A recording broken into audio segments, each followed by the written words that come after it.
Hiya there.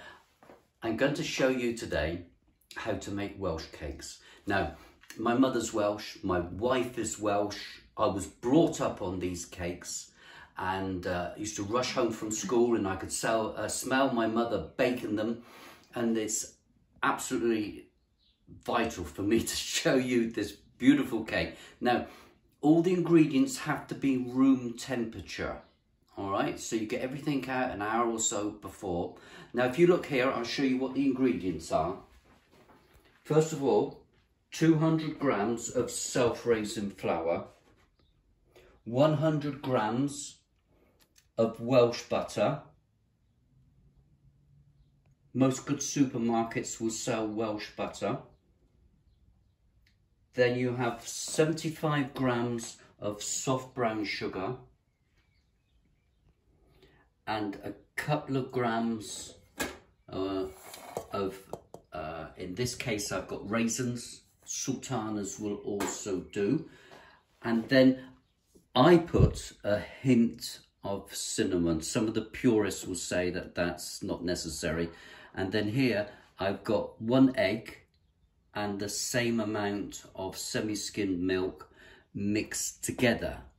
So what we do here is that I'll break this butter into the self-raising flour.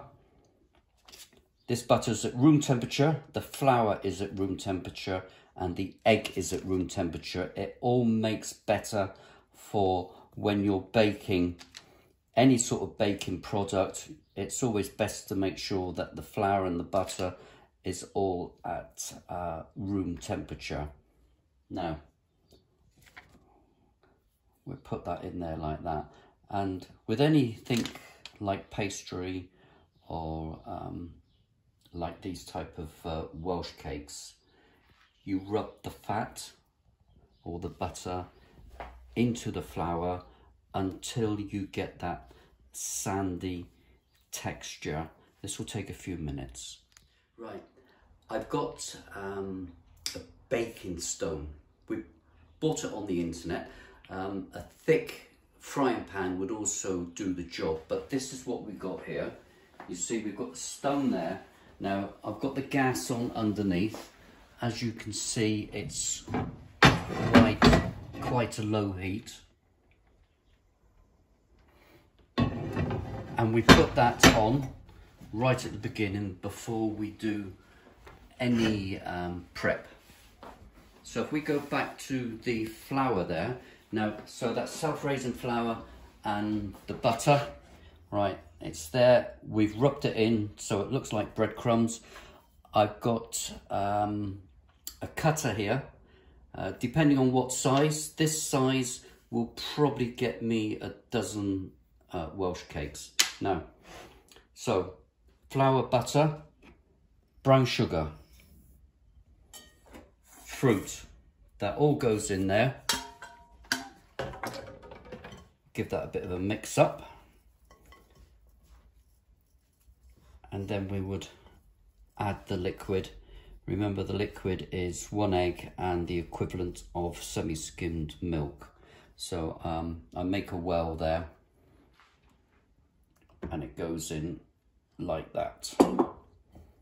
Give that a bit of a mix up, and then I'm going to tip it out onto this board once we've mixed it and we've got the right consistency.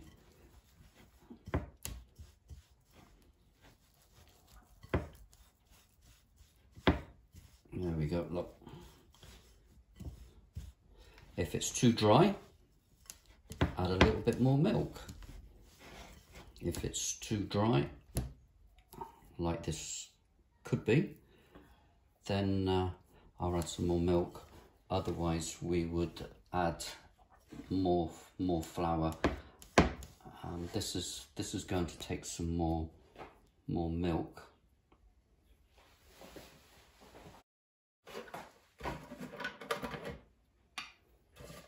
Different types of flour absorb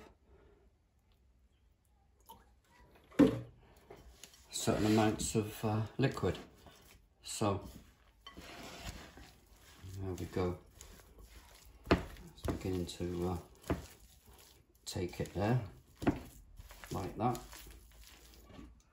What I'm going to do is I'm going to put some flour on the board here, like that.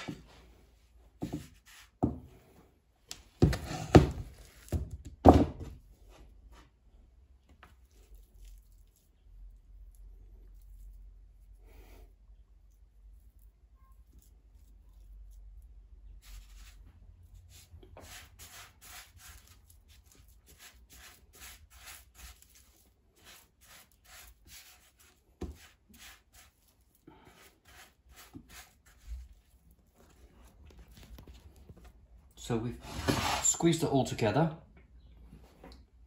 We get our rolling pin, put a little bit of flour on that, and then we carefully roll this out. You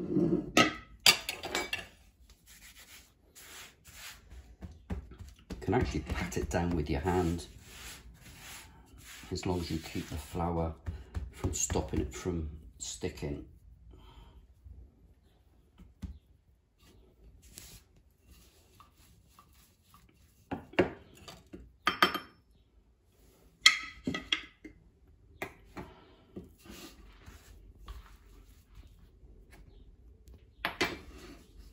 If it starts sticking, just put a bit more flour onto it. And now, when we pat it down, slowly roll it, and then we're looking for just over 1/4 of an inch. So if I take that out, that is the thickness.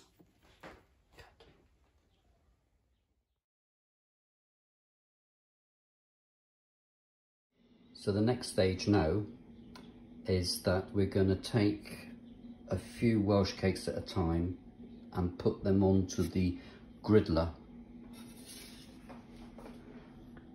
So I'm going to go around the outside, bearing in mind that the middle is quite warm.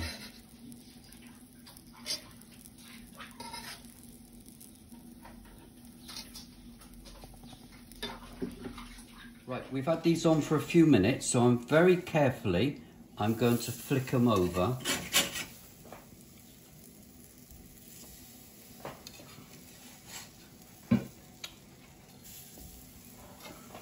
Get that lovely golden brown on it.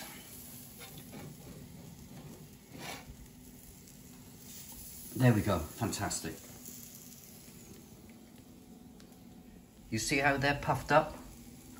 That's amazing, look. They've all started to puff up. Well, we would expect that with self-raising flour. They're coming along nicely. You can't be in a hurry to do Welsh cakes. So, this is the end product. A lovely Welsh cake. Now, this is ideal to go with a cup of tea. So, break it open. Whoa, look at that. But that's only good enough when you eat it. So, here's the English and Welsh relations. Yucky da.